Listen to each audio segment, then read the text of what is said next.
এক বছরের ব্যবধানে প্রায় ১৪ গুণ আয় বেড়েছে বাংলাদেশ জাতীয়তাবাদী দল বিএনপির।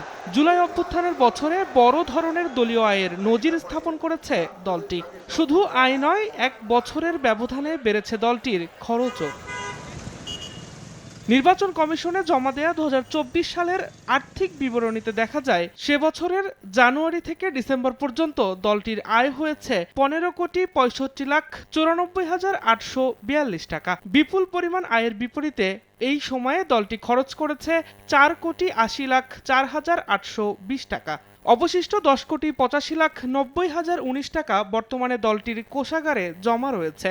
শুধুমাত্র ২০২৩ সালের হিসেব বিবেচনায় দলটির আয় বেড়েছে ১৩১৩%। রোববার সকালে বিএনপির সিনিয়র যুগ্ম মহাসচিব অ্যাডভোকেট রুহুল কবির রিজভীর নেতৃত্বে বিএনপির একটি প্রতিনিধি দল নির্বাচন কমিশন সচিবের কাছে এক বছরের আয় ব্যয় সংক্রান্ত অডিট রিপোর্ট জমা দেয়।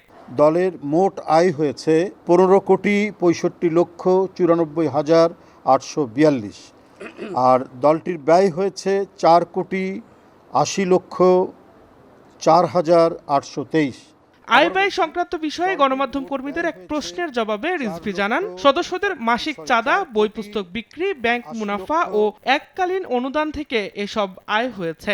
আর ব্যয় বিষয়ে তিনি জানান, ব্যক্তিগত ও দুর্যোগকালীন সহযোগিতা, দলীয় কর্মসূচি বাস্তবায়ন, লিফলেট, পোস্টার সহ বিভিন্ন খাতে দলীয় অর্থ ব্যয় হয়েছে।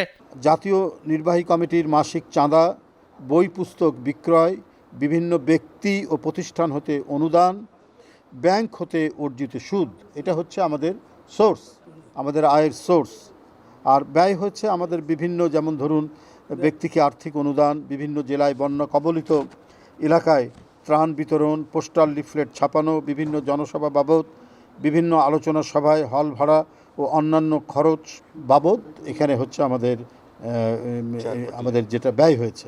নির্বাচন কমিশনের বাধ্যবাধকতা অনুযায়ী প্রতি বছর জুলাইয়ের মধ্যে আগের পঞ্জিকা বছরের আর্থিক লেনদেনের প্রতিবেদন জমা দিতে হয় নিবন্ধিত রাজনৈতিক দলগুলোকে। পরপর ৩ বছর এই রিপোর্ট জমা না দিলে নিবন্ধন বাতিলের বিধান রয়েছে আরপিওতে।